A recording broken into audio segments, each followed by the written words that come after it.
If you're tired of binge-watching TV during the pandemic, Mother Nature has an alternative. All you have to do is go outside between about 2 a.m. Wednesday and dawn local time, lie on your back and look up at the sky. The meteors and fireballs of the Perseid meteor shower should be streaking.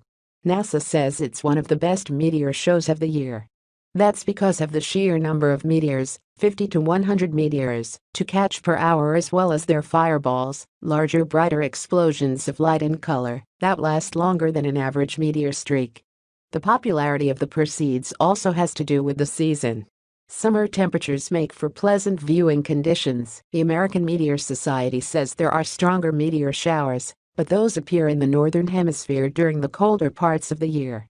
The brightness of the moon, which rises around midnight, will reduce the number of visible meteors to 15 to 20 an hour, although that's still a meteor every 3 minutes or so.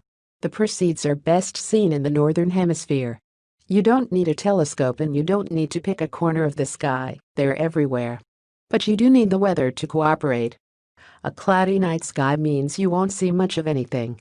Perseid meteors are the result of space debris left behind by the comet Swift-Tuttle, which orbits the Sun every 133 years.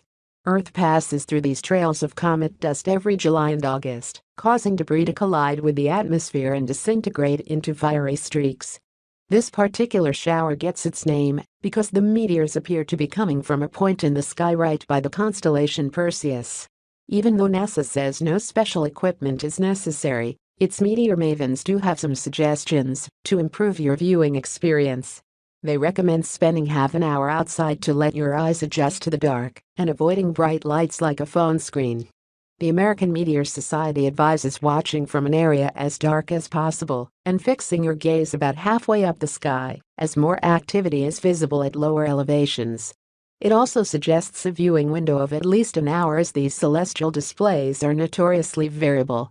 One can watch for 10 minutes and see no activity at all, it said.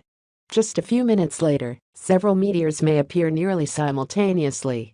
Even though early Wednesday is prime time for the Perseid meteors, both NASA and the AMSA viewers may be also able to see some showers outside of that window, potentially earlier in the night on Wednesday as well as in the days leading up to and out of the peak.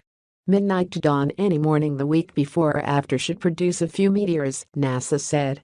And if you can't see this show live outside, there are video alternatives. As Space.com reported, NASA's All-Sky Fireball network has already captured footage of Perseid meteors streaking through the sky over the weekend.